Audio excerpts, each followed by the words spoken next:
Welcome to our Priestess Circle. I am your host and High Priestess Clarity Barton. And for this new moon in Aries, I invite Sister Kim Rogers to share her wisdom with us.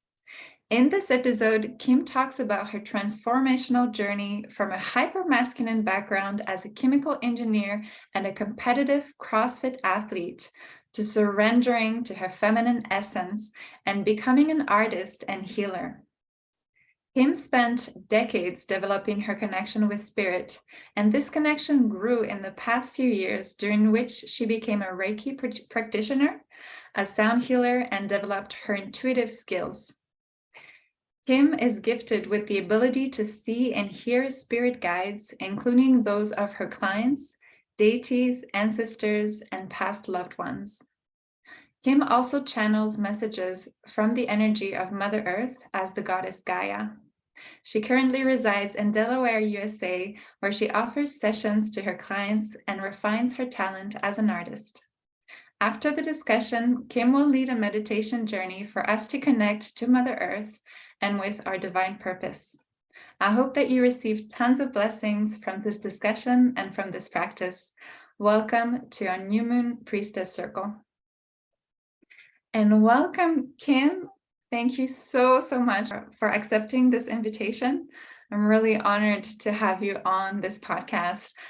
You very much inspire me in you just being who you are. And I just wanted to share that energy that you hold with others. So thank you for being here. Well, thank you. I greatly appreciate that. And I'm honored to be here. So Kim, I wanted to learn a little bit more about your spiritual journey. I learned a little bit through discovering you, but I wanted you to share that with others because I think you had quite a journey, especially from this masculine world where you were living to really connecting with spirit more. So can you tell us a little bit more about that and how that was for you? Certainly. I can definitely say that my experiences in childhood led me to live a more masculine driven life, along with obviously, culture and society. It led me down the path of pursuing a more masculine career of engineering. So working with mostly men in a masculine driven career. And it was in the year 2000, I had two children. One was 3, my youngest was 10 months old. He had a very severe seizure for an unknown reason, but was very ill, nearly died. And I believe I had some postpartum depression. After that illness, after he recovered, I, nosedived into a very deep depression, to the point of I, had thoughts of hurting myself. And up until then, I thought that depression was a weakness, that you could just change your mind and come out of it. But obviously, I learned a lesson there that is not the case. Coming out of that depression, I did get some therapy. I actually turned to movement, exercise, to help me with that. Coming out of that, I was a completely different person. I felt like I could see things, hear things, feel things that others couldn't. I felt like I had a sixth sense. I felt like I was on a different plane than other people. And I didn't know what it was. There was no internet, but it certainly drove me to make significant changes in my life, with the major change being to live authentically. I realized that I was living a life of checklists. This is what you should do with your life. And I broke out of that. And, the inspiration were my children. Here I am having this responsibility for these two beings I brought into the world. And what better could I do than to live authentically and teach them to do the same? So I changed, made significant changes to my life, moved down that path. And I can certainly look back now and see where I was getting messages from spirit to make changes, and I was listening. I didn't quite know what it was, because of some, childhood experiences. I was not a religious person. I really, if anything, I was agnostic. And so I wasn't sure, wasn't quite clear. All I know is that I felt something happening around me that was guiding me, and I was listening to that. Fast forward to probably about 6 years ago, I got into CrossFit in like 2009. Actually opened a CrossFit gym and owned that for 4 years. Coached hundreds of people in CrossFit. Became a competitive CrossFit athlete for about 4 years until 2018. Because in 2017, things became very chaotic for me. Was it menopause? Was it hormonal? What was going on? But I was feeling a lot of anger, a lot of resentment, a lot of feelings that I didn't know what to do with. So I would say that was kind of the second wave of my journey. That's when it started. So clearly in 2018, competitive CrossFit was not for me. There was something else for me. So I stepped away from it. I did some traveling. 2019, my brother died of an overdose. I had to unexpectedly get a hysterectomy, which was really kind of rocked my world. It's something I wasn't expecting. And I had a major relationship breakup. And so 2020 was a new year. And then 2020 hit with COVID and all of the racial tensions. I really felt like I needed to escape from it all. It was all too much for me. So I began meditating. I never had meditated in my life, and just felt called to meditate in, I would say, June of 2020. And with my first meditation, I felt my connection to spirit, and I had no question what it was. I got all the answers I needed. I literally visioned the connection of everything.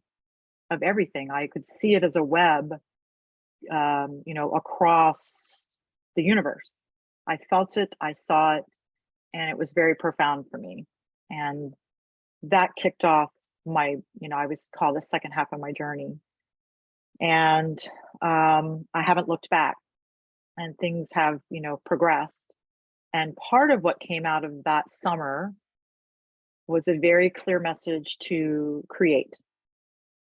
And I, became a fanatic of YouTubing different artistic techniques.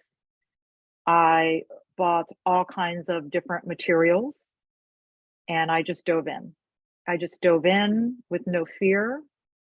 And since then I've tried all different kinds of techniques. I go back and forth and I integrate. I shared my art. I had no fear about what people would think of it. And it became almost like another meditation.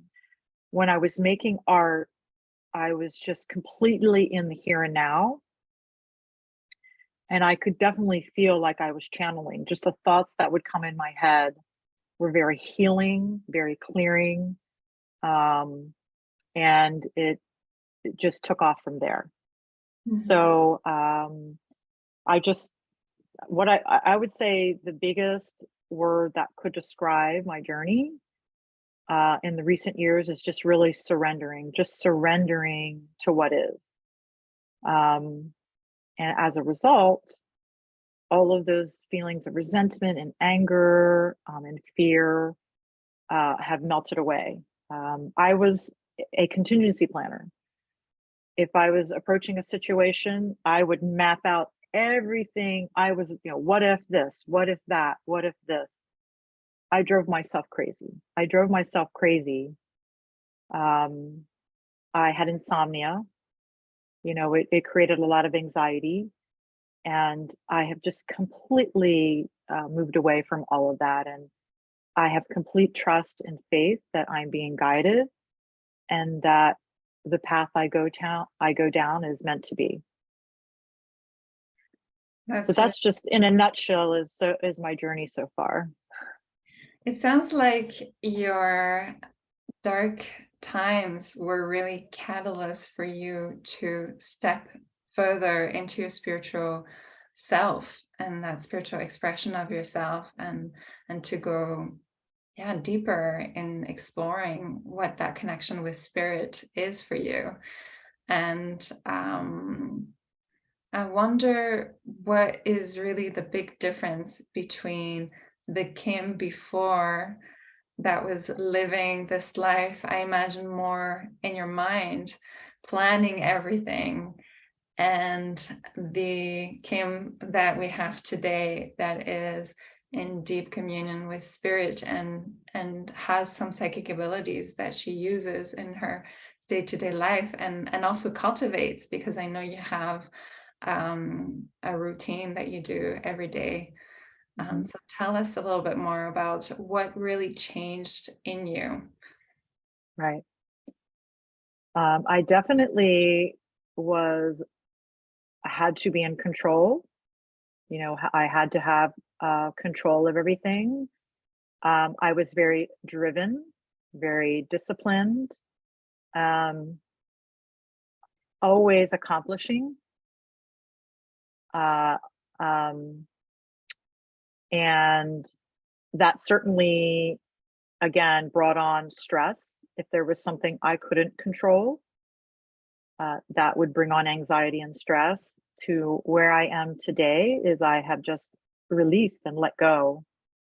And I've surrendered, to what is, and what is my path, and what is my journey. Even to the point of my two sons are now 26 and 23, and they're at the age where they are encountering their own journeys and difficulties in life. And I, when people ask me now, how are the boys? I could certainly say they have great jobs, they bought a house, but what I'm most proud of is how they are tackling these life journeys and these difficulties, and they're handling them with grace, and they're learning from them. And that just means so much to me. And also, I'm handling them with grace. I don't feel the need to control or take on their difficulties. This is their path, this is their journey, this is what they're meant to experience. And I don't take on that stress. I'm certainly there for them in whatever way they need me. But if it's something I can't control, I release it and I let it go, and I trust that they will handle it. That's huge. That's huge versus worrying about these other. Not only was I worrying about my own life difficulties, I was worrying about other people's life difficulties, none of which, for the most part, I could even control. So I would say that is the biggest change for me. Is I let go and I release things, and I've kind of created that ability to recenter myself. Now, don't get me wrong. Yes, there is something that will take me off center, but I very easily become recentered and balanced. So tell us a little bit about that morning routine that you have that helps you to cultivate this balance. Certainly. It's a little ceremony that I do for myself. I start, early in the morning. It's the first thing I do. I do some breath work. I do a little bit of Qigong. I do self Reiki, So I kind of combine self Reiki and meditation. Sometimes I am looking for assistance, with a certain issue. So that's the intention I will set for that day. Otherwise, it's mostly just to start my day fresh and clear, balanced. And it's probably about a half an hour. And I would say I do it 5 to 6 out of the 7 days. There's some days I just can't get to it. I find if I can't do it 5 days a week, I can, my nervous system feels, that I'm off balance. I can feel it. I might react more to certain things. So that certainly keeps me grounded. And I also do grounding and protection every day. Mm-hmm. Beautiful. So would you say that this is a routine that is essential for you to be able to live in this new way and experience different life challenges in a different way without Yes. reacting as much? Yes, certainly. And It helps me cultivate my relationship with Reiki, mhm. And just with spirit. It's that moment that I connect with spirit, and sometimes I see some ancestors. I'll connect with ancestors. Sometimes I connect with animals.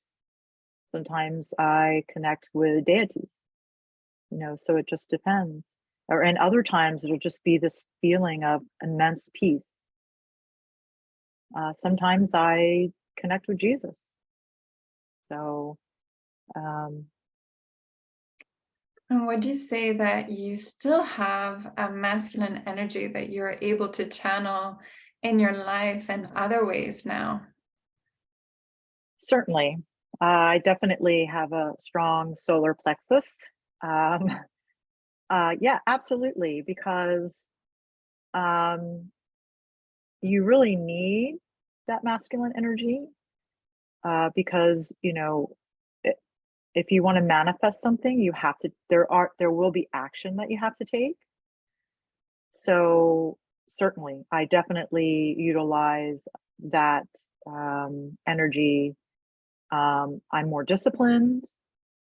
It allows me to, pursue those ideas and dreams that I have. But I will say, in the past, I would pursue or drive towards something, even if it didn't feel right. Mhm. Okay. Even if, because it was just the thing to do, you always accomplish. Now I combine that drive with my nervous system and my intuition and how my body feels. Does this feel right? The energy I'm putting forward in this, does it feel right?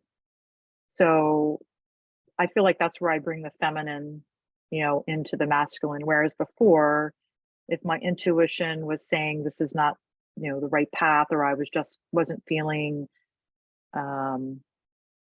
good about it, I would still drive towards it. I find that it's such a clear way that the masculine can override the feminine, and that we're used to in our culture to do things even if they don't feel good, which that feeling would be more the feminine. And on an intuitive level, there might be something that tells us, no, don't go there, and we still go there because of our mind and expectation and Absolutely. conditioning. And for me, I love to always clarify, because there's a lot of talk about feminine, masculine on social media now, people who are into this kind of scene of tantra and spirituality, and yet there's very little understanding as to what their roles really are in regards to each other and how they support one another. And for me, the masculine, as archetypes, if you study archetypes of the masculine, they're all of service to the feminine, actually, which will Right. Absolutely. the mystery, the spirit, our soul, our intuition. There's this listening. The wisdom is feminine, right? So the feminine is that ability to receive, which you cultivate every day in your ritual. And it seems like in that way you were able to plug your masculine back into source to really channel what is your life purpose, and with that masculine put that into place, which allowed you to become this healer and this artist, and to still listen to what wants to come through. So there's a lot of mystery around it, but there's, as I can see, there's a lot of faith that you've cultivated. There's a sense of resiliency that you've gathered throughout your journey that helps you to keep moving forward, although it's still challenging at times. So how does that resonate? No, that definitely resonates. It's interesting. There's a phrase I've heard, that the masculine or man masculine, serve the pussy. I know that's a little bit out there, but I've heard someone say that, and I thought about that, and I'm like, you're right. But I completely resonate with everything that you said, and it is a struggle. It is a struggle. I do have struggles, on and off, but that's just more opportunity to grow and learn. I recently, I haven't competed in CrossFit in 5 years, and I still do it. I believe everybody needs to find a way to move their body that brings them joy. It could be dancing, yoga, whatever it may be. I love CrossFit. I love, that's how I like to move my body. So I still do it. And I was asked by an old training partner to participate in a competition with her in May. And I checked in with myself, and it was a yes. And so I said yes. And then I started going down that path of training, and everything about it did not resonate with me. It was just, this is not where I want to spend my energy right now. It's just, I could feel that this is not what I want to do. And what's interesting is that competition was got canceled for various reasons. So, because I probably would have went through with it. It was only a month, but I felt like that was a test, like kind of testing. That's just not where I want to spend my energy. I've done that. I learned from it. I grew from it, but my energy is meant to be spent elsewhere. So I feel like, especially in society and culture today, you can very easily get pulled back into that masculine. Sometimes I feel like I'll have those thoughts, of, I'll be resting. I should be doing something. I should be doing something, that guilt of not doing something. I feel, and I see other women struggling with that as well, but then I see women who can't move forward with things either, so we're all at different places, at different times, on the journey. I certainly am way more balanced now in my life than I've ever been. I have more clarity, even though I don't know what I'll be doing 5 years from now. I just have more clarity. I experience more joy than I ever have in my life. And I have, I feel content. That's what I'm striving for, is to be content. And I'm very content. That's very beautiful. And it's so different to what we're conditioned to aspire to in our culture, to be really excited and to, have those kind of peak emotions that we see as happiness, but actually this contentment is the balance, is the sense of fulfillment that we're doing the right thing, we're at the right place at the right time, and we're who we're meant to be, doing our best. I'd love to discuss a little bit more about your art. I know it's been really important on your transformational journey, and I wanted to know specifically how it helps you to cope with those dark times and to develop that connection with your divine feminine. Well, it allowed me to just throw paints on a canvas and whatever manner I wanted, knowing that there was really no desired outcome. It was just expressing myself the way I wanted to at that moment. And if I got to a certain point and I wanted to completely change directions, I could, with no penalty, you know. I felt like there were times in my life where I was driving towards a goal, and when I felt like that goal wasn't appropriate for me anymore, I felt like it was a goal I had set, so I still had to drive towards it. Art really took me away from that. Most of my art, I may have had a vision of what I wanted it to look like, and it would come out completely different, and I was totally fine with that. A lot of my art, I would get halfway through and completely change directions, and I was fine with that. It allowed me to release a lot of emotions, negative emotions, and it allowed me to be present, to be present in the moment with all that was going on, especially in 2020. It allowed me to just tune all of that out, and it was almost as if I was in a completely different world. And I did get messages at the time that would come through, very subtle messages, you know. It was freeing. It freed me, I guess you can say. You know, it was very freeing. I have some beautiful quotes from your website, actually.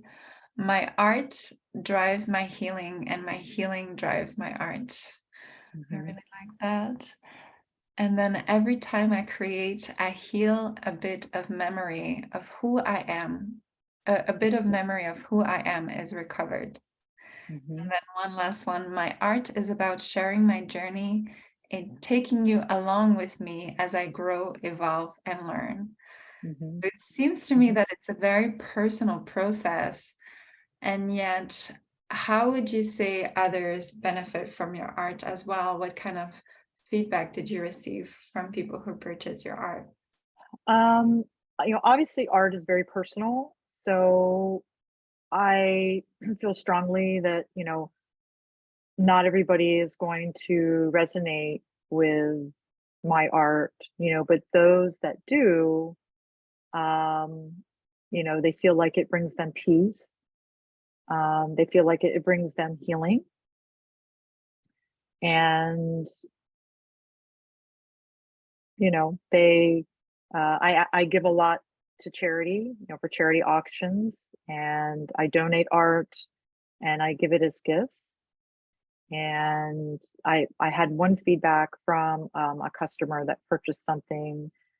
I also infuse Reiki into my art. It's all in the art as I make it anyway, as I create, that they just felt a lightness after they purchased a piece and hung it, and when they look at it. So yeah, definitely. That makes a lot of sense for me, that art can really have this connection to spirit. Actually, the word inspired comes from in spirit, like we're taking in spirit, and that's what we use, this inspiration, to create art. And for those who are tuned to this particular frequency that we're receiving, I think that art can be very healing indeed. And such a mysterious way. It's almost the language of spirit. And Exactly. I can I, see through all the I symbolism that you paint, there's like, wow, there's so much energy that emanates from your paintings. I can look back at some of the art I made like 2 years ago and be like, wow, that did not make sense then, but it makes sense now. And another thing that I observe is I've done a few art markets, that some people are uncomfortable with my art, and I sense that, I feel that, as they walk by. Like I can really sense other people's energies. And I just think that it triggers them. They don't know why, but that's just something they need to, you know, um, dive into within themselves. So I find that is interesting as well. Yes. Yeah. And I know recently you've connected especially with Gaia. Can Mhm. you tell us a little bit more about this connection and what kind of transformation Certainly. that brought up for you? Absolutely.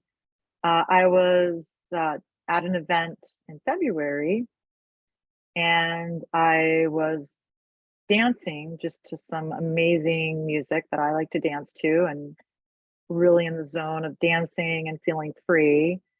And I was dancing on the earth, and I just felt this energy come from Mother Earth, this warmth, this energy. And the message was that she loves this. She loves all that was happening where I was. The communion, the respect, the love, and it just made her happy. And I shared that, with a couple people.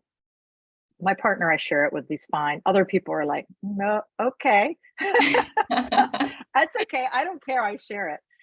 And then that evening, I was dancing in the same area, and I felt the energy again. And I was like, it's Gaia.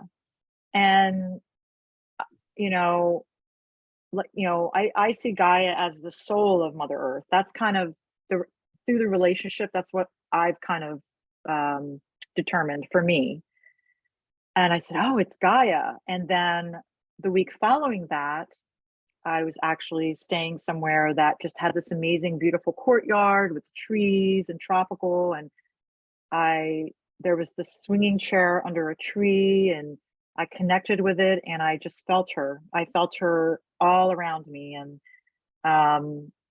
a message I received some personal messages, but a message I received for the collective was the most single best thing we as individuals can do for Mother Earth is to raise our individual vibration, is to heal and raise our individual vibration. More so than the recycling, all of the environmental legislation, protesting that is happening. Not to say those don't help, but if we only do those and we don't, as a collective, raise our individual vibration, Mother Earth won't be saved.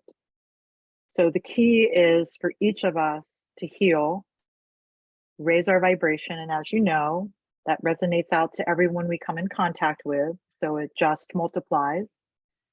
That is what's going to save Mother Earth. And I did share that broadly because I felt really compelled. And since then, I've seen that elsewhere, in books that I've read or similar message. Mm-hmm. And I have asked for confirmation, am I really feeling Gaia? And what's interesting is I do have a Gaia statue, and all the statues are of Gaia, of this beautiful feminine woman, voluptuous, long hair. But I see Gaia, I've asked to see her and see her face as a crone. Mm-hmm. I see Gaia, and that's okay, because spirit comes to us all differently. Like, how you experience it is going to be different than I experience it. You're not wrong. I'm not wrong. That's how I see it. But to me, she's very crone-like. Her face is very narrow and pointy. She actually has pointy ears. And I do believe she came to me in the fall, and I thought she was a fairy, but she didn't have wings. And I was walking with her, and I didn't see wings, but that's a whole nother story. But yeah, she has green eyes, and she's very crone-like to me. I got another message recently. I think it was last week. I'm gonna have to read this message. I haven't shared it broadly. Her message was to go out into nature and use Mother Earth as medicine. She is the ultimate medicine. Ground with her, cry with her, scream with her, dance with her, laugh with her, love with her. Listen to her, breathe her in. Disconnect from electronics and technology and connect with her.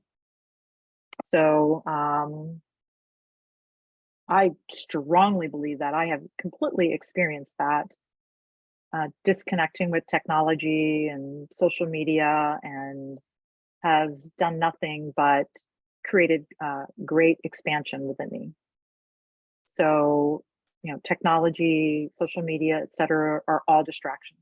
All distractions. I feel that social media is an addiction, not much less than, alcohol or drugs.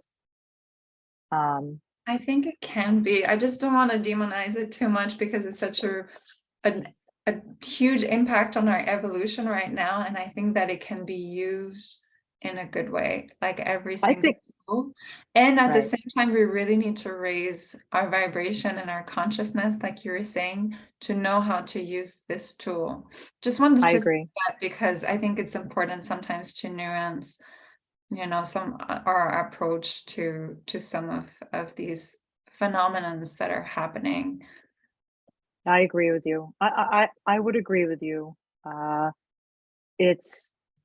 I think for me, I'm not at that point yet I come and go with it, to use it widely and not to have it impact me negatively.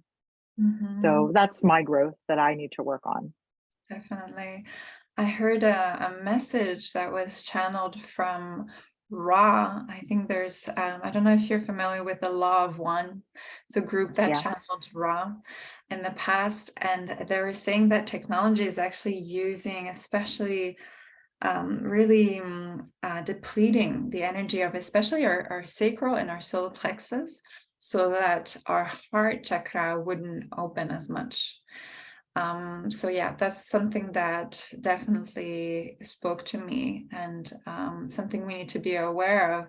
As a tantric teacher, I hear a lot of people thinking they have blocks in their sacral when really they're just depleted of life force energy. We're just not passionate about things the way we used to. There's this dullness that can really install itself in us if we don't reconnect, like you were describing. And I find it really interesting, this idea to not only reconnect to spirit in our divine feminine path, but also to reconnect with the earth is connecting to our feminine. Absolutely. So there's this grounding approach to our spirituality that I think is necessary approach to have nowadays to really understand how we can balance ourselves and how we can reconnect the feminine with the masculine. I wanted to ask one last question about your two sons, because I know they were very important on your spiritual journey. And I find it interesting that they're two boys, and yet that motivated you to grow into your feminine intuition and honoring yourself as a woman for them to have a better role model and better environment for them to grow and to learn. So tell us a little bit more about that relationship and that development and how you've seen them change also over the years. Yes. Yeah, I became a single mom when they were fairly young. Their dad certainly was involved in their life, so he was a great dad. Both my parents will say they have great parents. Both of them will say that both of their parents are great. I think that they adjusted well, to the separation, and partly because the way he and I handled the separation. I can certainly say they, changed who I became, because they really just kicked off this journey of I was going to be authentic, the good, the bad, the ugly. I never really hid, many things from them.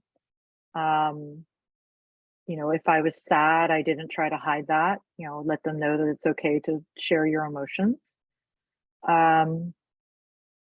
Obviously puberty can be difficult, with hormonal and with children.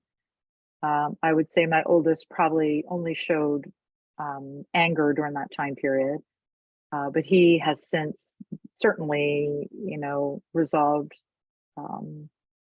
any of those issues and is probably like very more at times is more rational than me. I would say that, I took them on the journey with me. I dated for a couple years early on, but it was essentially single for many years, because I did focus on them, and they really became my partners in crime. And we traveled everywhere. There were places I wanted them to see and I wanted them to experience. And it wasn't always easy, but I think that was certainly important. I certainly around respecting women was a topic that we discussed all the time, and it really didn't need to be, I think, discussed broadly, because they witnessed myself and how I had self-respect. They're both with partners whom I love dearly. I feel like that they are very grounded in their relationships, and like I said, they have things being thrown at them and they're handling them with grace, and that just makes me more proud than anything, you know. So I'm very grateful for them. And, they'll both comment, like, my youngest just commented recently. He's like, Mom, he goes, you just live your life. You're very inspiring. You do what you want to do and you live your life. So that makes me feel good. Yeah. I think you know that you've succeeded in raising your child when he Yes. said that to you. Yes. That's the moment where you know that there's no like codependent patterns between you, that you can really honor each other as a whole human being and a spiritual being on your own journey, and be there for each other without that, those toxic Yeah. patterns that are so Right. so common in between family members. So thank you for Yeah. portraying that for us. I would say last year, this feeling came over me where like the cord was cut. There's always going to be a cord, but like they're on their own, they're free. And I don't have to, participate in their life in the way that I had when they were growing up, and I wasn't even really sad. It was very freeing, I feel like some parents never cut that cord. Mm. And I find that when they are, going through some difficulty, I'll observe, because that's what I do now. I observe, and I think, wow, me 10 years ago would have been all up in the situation, right? Instead, I let them know I'm there for them, and whatever you need, if you want to come for advice, and they, for the most part they do, but they don't always. And I just give them things to think about. I don't tell them what to do. So it's been very freeing. It's been very freeing to not carry that, forward. Now there's always going to be a cord, with them, but I really felt that cord cut. It was like, wow, it's like they're on their own journeys now, and they're doing their own growth work and their own experiences. And I have this recognition that it's not always going to be good, and that's okay. Mm. and that's okay. And I've taught that to them, this is how life is and it's going to be okay. So, Mm. yeah. That's actually really huge because the cutting the cord from the mother is a big archetypal initiation for men, but I think it is for women in some ways too. And for me, it's an expression of being your own mother and father, being your own masculine and feminine, and finding that fulfillment within without needing to compensate in your relationships. And we see that not only with family members, but also especially with our partners. I find that once we've achieved this balance within, there's less toxic patterns in our relationship. So hopefully that's an extra little motivation for people who are listening to do this work in themselves. And I feel like we've provided lots of beautiful examples as to how that can come about through your story, Kim. So thank you so much for describing that with us. And I'm really excited to hear your meditation that you're gonna share with us to reconnect to our purpose. So without further ado, I'm gonna invite you to guide us and also to connect perhaps to this new moon in Aries energy in a nourishing way, because Aries is very masculine. But here with this meditation, we're inviting Gaia, we're inviting spirit. So hopefully we can find that balance in that way. I'm also just going to be calling in Reiki as well. So just to let everyone know that. Beautiful, thank you.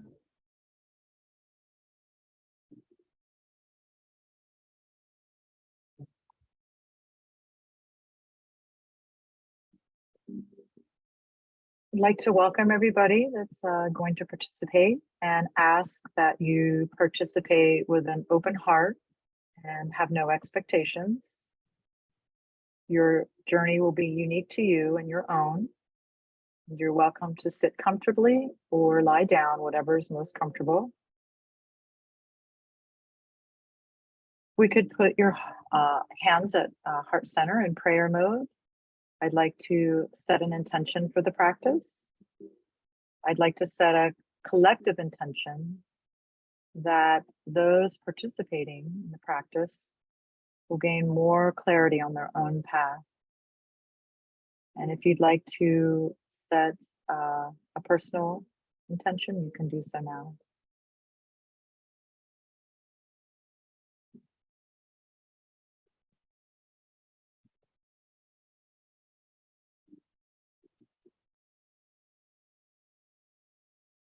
Okay.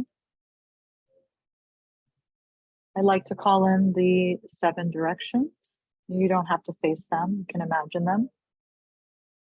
I'd like to call in the east and honor our ancestors from the east. The direction of the rising sun, fall, and of the eagle. We thank you for your strength and courage. I'd like to call in and honor the ancestors from the south, land of summer, land of the Kundalini Shakti. We thank you for your power of transformation. I'd like to call in and honor our ancestors from the west, land of the setting sun, land of fall, land of the jaguar. We thank you for your wisdom and protection. I'd like to call in and honor our ancestors from the north, land of winter, land of the hummingbird. We thank you for your experience of joy. I'd like to call in and honor our ancestors, angels, guides, God, goddesses from above. I'd like to call in and honor the sun, moon, and stars. We thank you for your guidance and your nourishing light energy. I'd like to call in and honor Mother Earth, Pachamama, Gaia, and the Fae and elemental dragons that roam her land. We thank you for your nourishing grounding energy.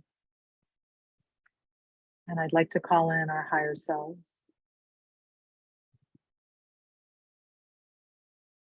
I'd like to take 3 deep breaths. We're going to take the breath in through the nose, and you're going to fill your entire body with breath. You'll hold for a count of 5, and then you're going to breathe out through the mouth. So let's begin. Let's breathe in, hold, 4, 3, 2, 1, out through the mouth. Again, breathe in through your nose, hold, 5, 4, 3, 2, 1, out through the mouth, letting go of any busyness of the day or anything on your mind. Again, breathe in through your nose, hold, 5, 4, 3, 2, 1, out through your mouth. This time is for you and about you. Bring yourself into your body. Now imagine it's the most beautiful day. It's warm and sunny, and you're lying on Mother Earth on a bed of ferns deep in the forest. The birds are singing, the animals are rustling around playing, and the sun is at dusk, is peeking through the trees. You can feel its warmth. Feel Mother Earth cradle you.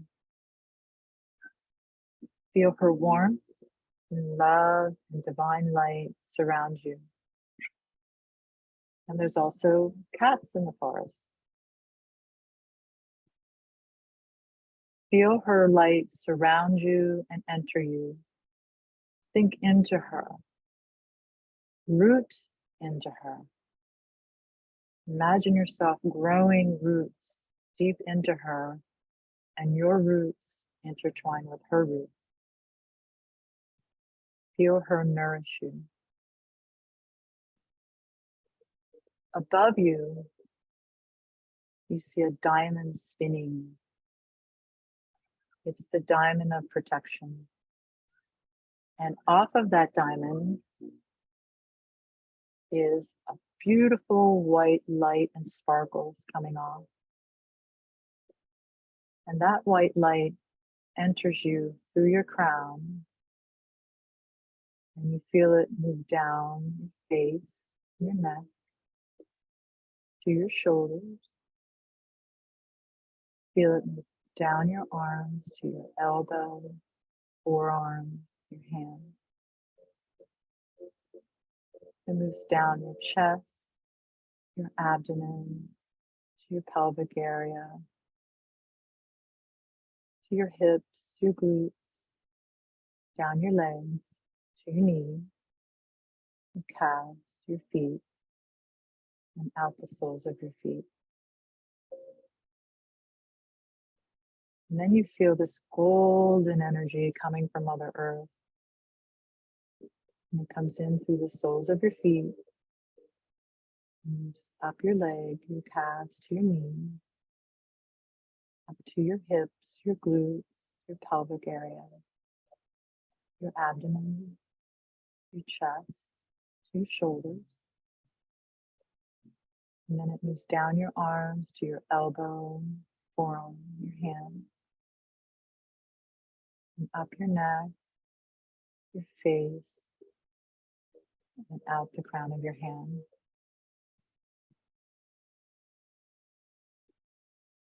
As you breathe in, only allow those nourishing, grounding, and protecting frequencies. And as you breathe out those frequencies that don't belong. They will be transformed by Mother Earth.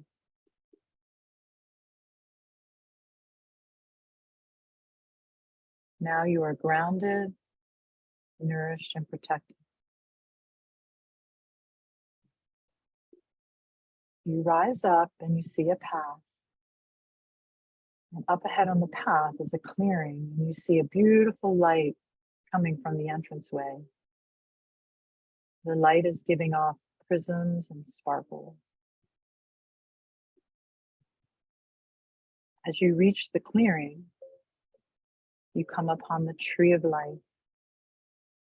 And she is extraordinary. She's full of life, and her branches reach way into the heavens. And her roots reach deep into the earth. You hear her heartbeat and your heartbeat beat in one rhythm, the heartbeat of the earth.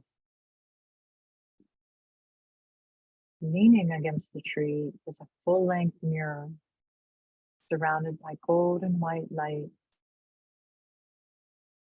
And as you approach the mirror, you see your higher self in the reflection looking back. This would be your most evolved self. It could be you 5 years from now, 10 years, 20, even 50 years from now. Observe her. What clothes is she wearing? Is her hair long or short? Is her hair gray? What is the expression on her face? Is she smiling? Where is she? What's in her background? How does she make you feel? Take all of her in.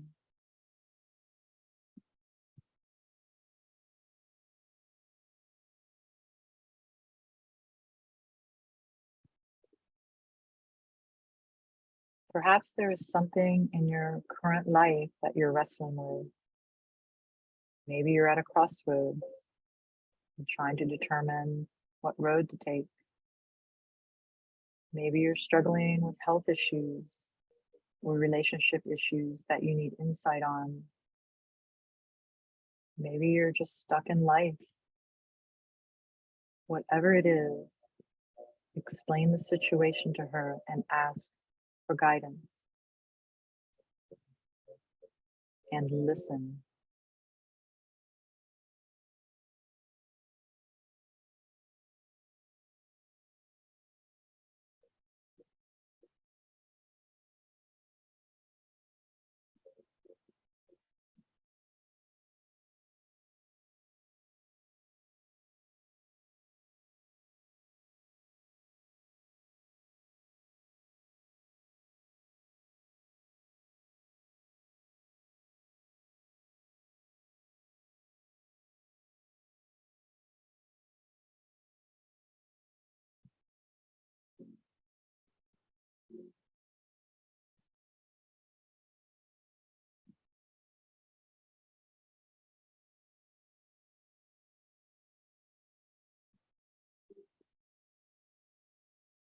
I'll thank her. Embrace her and tell her you love her. As you step away from the mirror, she fades. She may fade from this moment, but remember, her loving presence is always there, guiding you, always there to ask for assistance.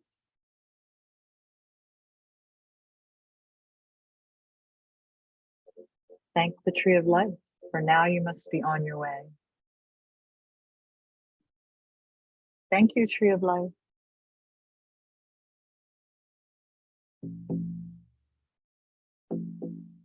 You continue walking, and up ahead on the path, you see smoke rising. You come to another clearing, and you see a fire surrounded by a circle of women dancing. The women are dancing wildly around the fire. You join them and you begin to dance. You begin to howl, sing, or whatever you're being called to do.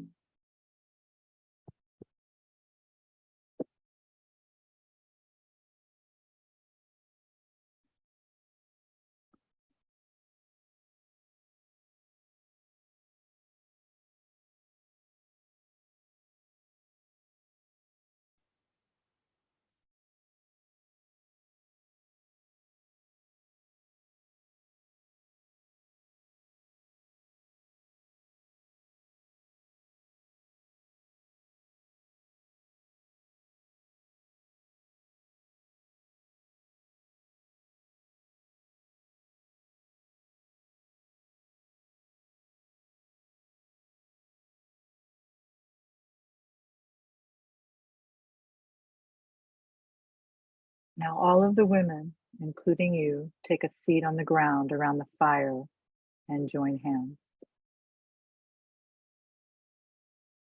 This current time on earth is one of great change. The earth and all that resides here are evolving at a faster rate than ever before. Every woman living today was chosen to be here now at this critical time based on her soul's past life experiences and gifts. The divine feminine is rising to save this earth and even to save the entire galaxy.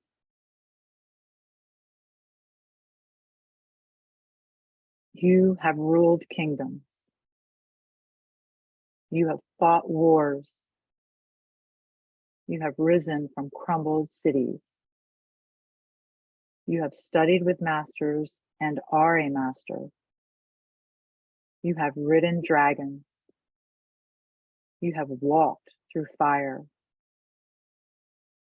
You are a warrior. You are a goddess. You are a healer. You are medicine. You have seen the light and you are the light. You are magic. It's time to remember who you are.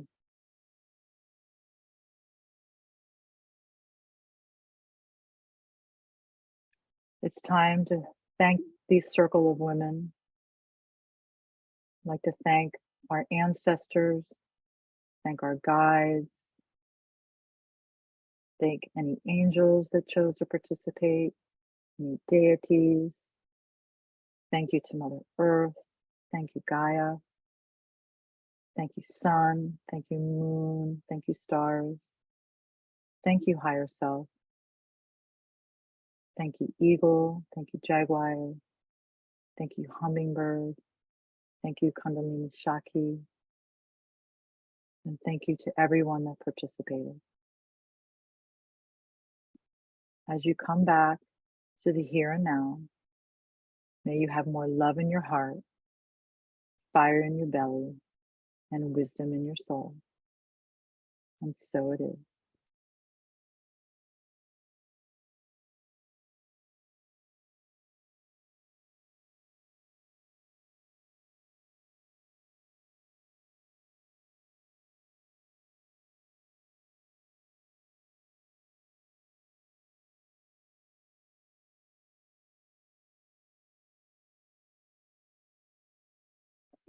Thank you so much for that, Kim. It was so loving and gentle. I want to share the message that came through for me. I heard, not as soon as you guided us to hear the message, but just after, actually, I heard, in honoring my body, if I honor my body, then the work is done. And if I really listen to my body, this is the guidance that I need that will help me to make the right decisions and to show up in the way that I need to show up. Like, there's really this feeling in our body of centeredness that is so peaceful when it is peaceful, and sometimes it's chaotic too, but when we can come back to it regardless and just be there in our center, I feel like everything just gets fixed around us. Like, we don't need to try to control anything. Absolutely. We can just be there. Yeah, that's great. And I think the fact that maybe the message didn't come through right away and it came through later, that is quite possible, right? It doesn't always come through right at that moment. It might come later. So, but I love that message because when you're centered, your perception changes, right? The situation won't change, but your perception of the situation changes always. Yeah, I love that. I love that. Yeah, and our body Yeah, is Mother Earth in a way. Like, we're coming back to our physical vessel as our center. So yeah, it's really that spirit and matter combined, and that's the feminine. absolutely. Thank you so much, Kim. It's been such a pleasure to open that box of mystery that you are and reveal Well, all these thank you. gifts and this gold. And I'm really excited for this to be shared with others. And thank you for sharing your energy with us, that And grounded, earthly fire energy that you have. thank you. Thank you for having me. It was a joy, absolute joy. I Okay. always love connecting with you. So you bring a lot to my life. So I hope you know that. Blessings, sister. Have a beautiful new moon in Aries, and we'll reconnect very soon. Yes, you as well.